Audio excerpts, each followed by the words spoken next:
Dari pidato Presiden Prabowo pertama kali sampai hari ini yang kita lihat para menteri dibimbing, dibina semuanya ya Kabinet Merah Putih termasuk utusan khusus di Magelang, Mas Seno. Iya. Semuanya sudah on the track kah meskipun kita melihat tadi ada dua hal-hal yang kontroversial. Tapi Anda lihat sepanjang rangkaian ini Pak Prabowo sudah on the track kah? Gini Mbak Sylvia. Jadi kalau kita bicara tentang persoalan yang muncul pasca kementerian ini nambah, kita jujur aja bahwa memang ya ada kebijakan Presiden Prabowo yang itu menambah kementerian. Bahwa ini ada perubahan dari nomenklatur sebelumnya kan satu fakta. Bukan berarti kemudian kita harus mengelak bahwa ini ada persoalan lain. Memang ada penambahan dan nggak apa-apa kalau memang itu suatu kebijakan yang dianggap perlu. Faktanya Pak Prabowo dalam pidatonya kan menyampaikan dengan sangat harfiah bahwa memang sebaiknya kita nggak bangga deh kita jadi anggota G20. Kalau ini loh kita lihat datanya, masyarakat miskin kita masih banyak. Kita masih melihat banyak anak-anak yang belum bisa makan dan seterusnya. Apakah itu bentuk evaluasi dari presiden sebelumnya? Saya nggak tahu. Tapi bahwa itu disampaikan dan bahwa ada langkah untuk kemudian melakukan cara-cara yang baru, termasuk dalam konteks menambah kementerian, itu kan fakta. Nah persoalannya, apakah fakta ini akan menambah masalah? Ya tentu ada sinkronisasi. Ini yang kita lihat, sinkronisasi sedang terjadi. Bagaimana berbagai pernyataan yang keluar dalam seminggu kemarin dari banyaknya jumlah menteri yang dilantik, ini kan memicu berbagai perbincangan publik. Satu sisi ada yang bicara tentang bagaimana menteri menggunakan kop kementerian untuk urusan keluarga.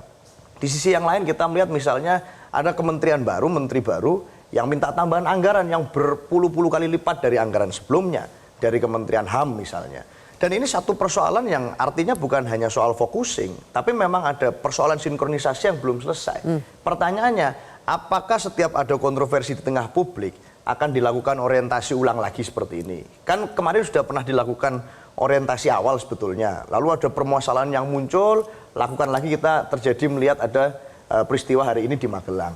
Apakah seperti itu terus? Maka kalau kita melihat seperti ini kan efisiensi dan efektivitas menteri ini yang sebetulnya butuh diyakinkan kepada publik bahwa ada masa-masa bucin politik ya, bulan madu politik yang terjadi di masa awal, suatu hal yang wajar.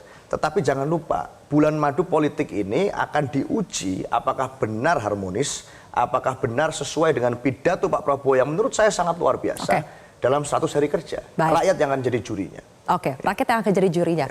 Kang Maman, PKB akhirnya menjadi anggota Kabinet Merah Putih. Kita melihat bahwa banyak tadi catatan-catatan yang sudah disampaikan, termasuk kemarin dari rapat perdana juga Pak Prabowo sudah mengeluarkan berbagai arahan. Kita akan tampilkan, kami merangkum setidaknya ada 6 arahan yang terkait dengan target-target Pak Prabowo, seperti misalnya tadi swasembada pangan, energi, menteri yang tidak mendukung makan bergizi out saja, kurang lebih begitu kan kata-katanya. Terus kemudian juga ada soal hilirisasi, efektivitas anggaran dan sebagainya. Bagaimana PKB yang menempatkan ada Caimin, ada Bang Karding di dalam keanggotaan kabinet itu juga bisa tegak lurus mengikuti visi misi ini? Iya, kalau dalam terminologi kita di pesantren itu ada 3 tahapan. Bahwa tahapan pertama itu namanya silaturahmi. Silaturahmi itu menguatkan kembali nilai-nilai kebatinannya masing-masing. Bahwa kita ditempatkan di posisi sebagai anggota kabinet, ini adalah sebuah bentuk kepercayaan amanah dari rakyat sehingga perlu diwujudkan. Jadi bukan hanya sekedar nanti orang euforia lalu tiba-tiba dia terjebak kepada pamer dan lain sebagainya, pemanfaatan. Tetapi ada tahapan kedua setelah silaturahmi itu adalah silatul fikri. Bagaimana gagasan-gagasan besar dalam pidatonya Pak Prabowo di pelantikan termasuk di sidang kabinet pertama, sehingga saya sempat berbincang pendek bahwa kita memang butuh narasi-narasi besar. Kita tahu bahwa Bung Karno adalah seorang narator besar yang membawa Indonesia menjadi besar. Lee Kuan Yew adalah narator besar yang membawa Singapura maju. Dan narasi-narasi ini yang kita butuhkan karena kita pernah hilang di beberapa tahun ke belakang. Tetapi kalau narasi-narasi besar ini tidak dipahami dari konsekuensi ide dan gagasan itu kepada tingkat kementerian dan tupoksinya masing-masing, ini tentu akan membutuhkan kembali apa yang disebut oleh Kang Seno tadi. Nah tetapi poin terakhirnya yang terpenting setelah silaturahmi, silatul fikri, ada silatul amal. Kerja-kerja kementerian itu. Sehingga saya melihat bahwa poin dari kementerian ini adalah kementerian ini yang pertama ada keterwakilan yang akan menjamin stabilitas.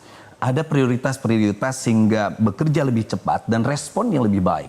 Tetapi ada juga prioritas. Kita bersyukur misalnya Kementerian Pendidikan dan Kebudayaan dipecah menjadi 3. Lalu juga kita lihat bagaimana fokus kita soal pembenahan terhadap imigrasi, lapas dan lain sebagainya itu menjadi kementerian tersendiri yang kita harapkan itu akan muncul menjawab keluh kesahan kita selama ini soal over capacity-nya, lapas, soal amburadulnya imigrasi dan lain sebagainya. Tetapi kalau silatul amal ini tidak terkoneksi dengan baik dengan narasi-narasi dari Presiden, itu akan menjadi catatan besar bagi kita. Ya. Sehingga PKB kebetulan ditempatkan menjadi Menko Pemberdayaan itu, Pak Mas Gus Muhaimin, kita membutuhkan sekali bahwa 6 kementerian yang dikoordinir di kementerian yang Gus Muhaimin itu, salah satunya adalah menjamin bahwa seluruh tahapan dari silaturahmi ke silatul fikri ke amal itu betul-betul tercapai.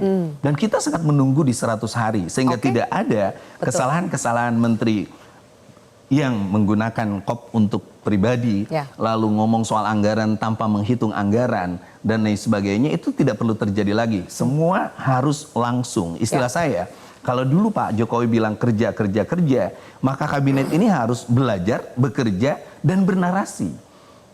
Narasi itu penting, membincangkan seluruh keberhasilan dengan pembuktian, itu penting. Sehingga rakyat tahu yang dikerjakan si menteri itu. Bukan hanya nguing-nguing, bukan hanya gagah-gagahan, tapi dia mampu menarasikan ini loh tugas yang diembankan Presiden pada saya dan ini hasil kerja saya dalam 100 hari. Baik. Jelajahi cara baru mendapatkan informasi. Download Metro TV Extend sekarang.